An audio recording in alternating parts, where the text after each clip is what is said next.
Typically, flagship Android phones are for people who love to customize everything about their phone, and iPhones are very robust yet largely uncustomizable, making them great for non-tech people. But the Pixel 6 Pro here is an elegant combination of the two, with a robust, clean interface and tons of massive customization options hidden just beneath the surface. So now that it's been a month since the Pixel 6 Pro came out, and I've been using it a lot, in this video, we're gonna take a step away from the spec sheets and talk about what it was actually like to use this phone on a day-to-day basis, the best features that weren't mentioned in original reviews, and the annoying drawbacks that I faced after using this phone for the past month.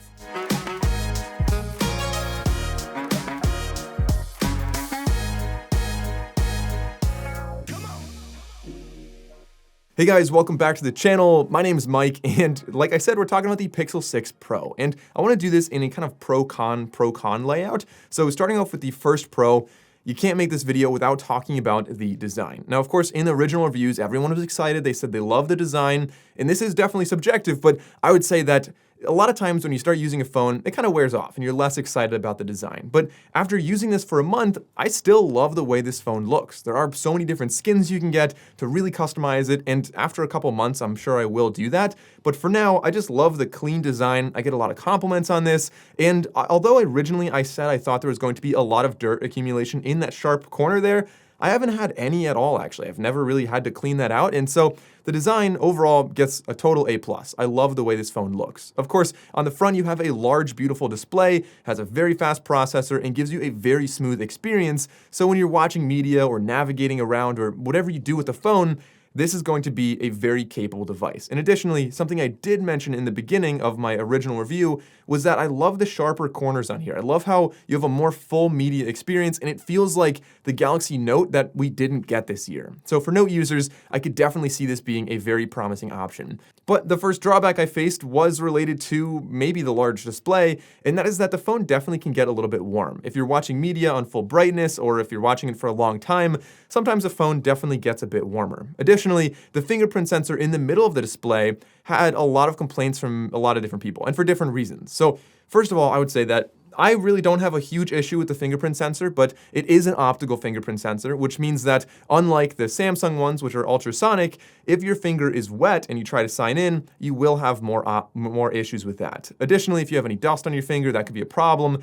and it's not necessarily the fastest way to sign in right here, but that's something that definitely can improve in time over software improvements. And Google did respond to people that complained about the fingerprint sensor speed. They essentially said that it was related to the security algorithms that make your phone more secure, obviously. And that ties me to the next positive with this phone, and that is that it feels, or at least to me, it feels a little bit more like you have more control over your privacy and security with this phone. So for example, the privacy dashboard. This is something that's more related to Android 12 as opposed to the actual Pixel 6 here, but I love how you have things like the privacy dashboard. It allows you to see what's accessing different features on your phone, the camera, the microphone, and on top of that, if you go to the quick toolbar on the top or the quick access settings, you can actually turn off your camera or your microphone very easily. And although Android 12 is not exclusive to the Pixel 6, of course, it's definitely a big part of the Pixel 6 experience. And so talking a little bit more about Android 12, one big thing, I've been using the iPhone 13 quite a bit lately, the 13 Pro, and I really like iOS 15, but one thing that is definitely better on the Android 12 experience here with the Pixel 6,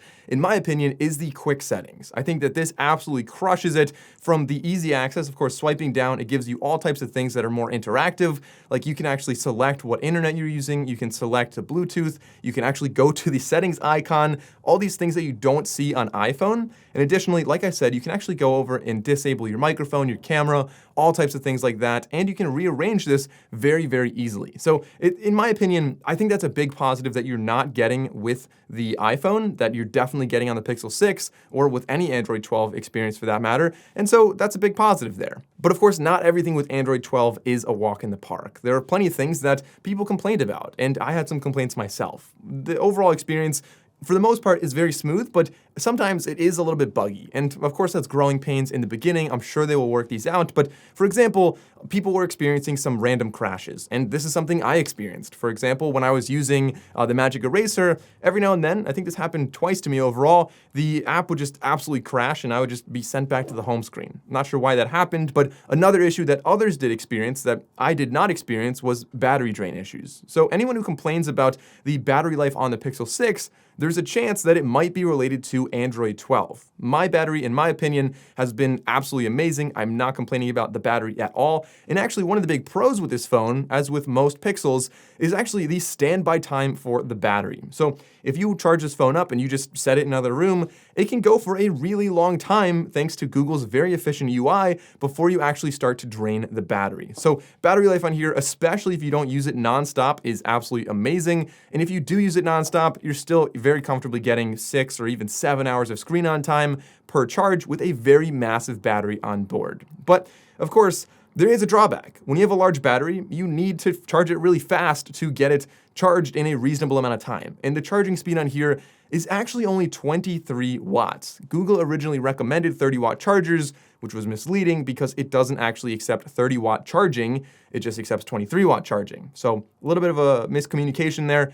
definitely a drawback. I wish this could charge a little bit faster than the typical like 2-ish hours to actually charge it up. And as I kind of said in the beginning, this phone feels like the best of both worlds. Like it's something that if you're an Android power user, you would love to have this phone because it does all of the Android stuff and it does it really well. But if you are somebody who is typically an iPhone user and you've been turned off by Samsung phones for how much stuff they actually have going on, this feels very clean and very elegant, and I think that Material You does a great job of making the phone feel a little bit more welcoming than other phones, and it doesn't, like, you don't get as much burnout. You don't feel like it's too in your face. Everything's very, very simple and clean, but if you want to find things, they're never more than a couple taps away, and I think they do a good job with that. Now, of course, being that this is a Pixel phone, the cameras were a huge thing to talk about. People loved them, talked about good things, bad things, and starting off with one of the cons, before I get into what I really like about it, and granted, there's a lot that I like about the cameras, but one of the cons is actually the selfie camera. I noticed that after using this a lot, I found it to be a little bit weak. And although if you saw my comparison between this and the iPhone 13 Pro, I pointed out that in high dynamic range situations, it beats the iPhone 13 Pro, there are many other situations where it doesn't. For example, if you're in a low light situation, it's really grainy at best. So I was by no means impressed by the quality of the front-facing camera. However, the rear-facing cameras did an absolutely fantastic job. After years of Pixel having really low-quality sensors and high-quality software, they finally got high-quality sensors and high-quality software, giving you fantastic still shots. No matter what you're doing, the 4x zoom, the ultra-wide, the standard wide-angle lens, I was taking fantastic photos in almost every situation out there. Night photos look amazing, moving photos look great, and they also have a lot of really cool features. A lot of people talked about Magic Eraser, right? And that's very great, but personally, I didn't use that very much. What I really did like, however, was the motion mode. I think this is really cool and honestly very underutilized. And there's two ways you can do this. You can make things look like they're moving fast, or you can take a photo of, say, a waterfall and kind of have like a long exposure effect on that. So I think that's really cool. And of course, another thing I really like about this phone is that you have some really great access to both the camera and to whatever else you want. So if you double press the power button, that'll open up the camera, of course, but also you have this really cool feature, and I believe this came out in Android 11. If you double tap the back of the phone, you could open up Snapchat or whatever you want. Personally, I use Snapchat there, but you can also take a screenshot or whatever you want that feature to be. It's something that I think is very, very convenient. Of course, iPhones do this as well, but it's a great way to, better utilize your Pixel. And when it comes to video quality, of course, this phone does a really good job, but it's definitely not the best feature on here. The best feature would be the still photos, but the video quality is still a massive improvement over last year's Pixel 5 and actually any other Pixel for that matter. But there is a con. There's one big drawback I noticed with the camera, and this is that for some reason, it is a little bit laggy. So if you open up the camera, there's really only one situation I want to talk about, and this is when you're zooming in from the standard wide-angle lens into the telephoto. What happens is if you zoom in, it'll digitally zoom in and expand it and look really grainy, and then you wait almost an entire second, and then it switches to the telephoto lens. So you can see right here, it zooms in, it's digital, and then after about half a second or a second, it finally becomes more clear. And of course, once it's clear, the telephoto lens, the 4X, does a great job, but if you're in a really quick setting and you really want to take a photo in an instant, that's a little bit of a drawback there. Now, the last drawback is kind of a con, but also a little bit of a pro depending on who you are, and that is the size of this phone. So for people that love large phones, that's great. It's a big phone, and that's really nice. But for people that want smaller, more pocketable phones, unfortunately, you don't have an option to get the same horsepower of this phone in a smaller form factor. The iPhone does that, older Pixels used to do that, but the new Pixel doesn't do that. If you want a smaller phone, you have to go down to the regular Pixel 6 and you make some compromises. But of course, this would not be a Pixel review if we didn't talk about some of the big phone things. Of course, Pixels have always been great at making your life more efficient, from Google Assistant and things like that, but there's really 5 big things I want to talk about related to the phone. So the first one is, of course, call screening. You have automatic call screening, and so if somebody calls you and you don't recognize the number, you could screen it. You could set up automatic call screening, and when you are on a phone call, you have wait times, tells you how long it's going to be on average based on the time of day. If you're calling somebody, like for example, a help center, you also have direct my call. So if there's a list of different things, press 1 to do that, press 2 to do that. It can actually show you on the screen and make it easier for you to select the options. And of course, you have hold for me, which is another really, really big one. And I guess that was 4. I said there were 5, but there's really 4 things. So 4 big things with the phone. Honestly, I love all of those, but of course there's other Pixel features throughout here that we've been seeing for a long time that Google doesn't share with the rest of Android 12 users. Like, they're really exclusive to the Pixel.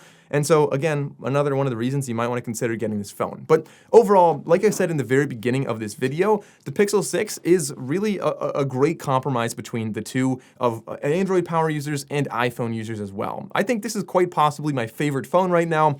Like I said, I love the iPhone 13 Pro. I've been using it a lot, but when it comes to still photos and a clean UI, I think the Pixel 6 is really hard to beat. Like I said before, Android phones are usually for power users and tech lovers, while iPhones tend to be a little bit more simple and streamlined and elegant, but the Pixel 6 Pro is really an intelligent combination of the two. I love how Google brought some great hardware, a robust, clean interface, and tons of massive customization options that make it a fantastic buy for both iPhone lovers and Android lovers. But leave a comment below. What do you think of the Google Pixel 6 Pro? There's obviously been a lot of excitement around it, but not everything was great. There were definitely some things that I thought maybe you wanted to be aware of. So leave a comment below and let me know what your thoughts are on this phone.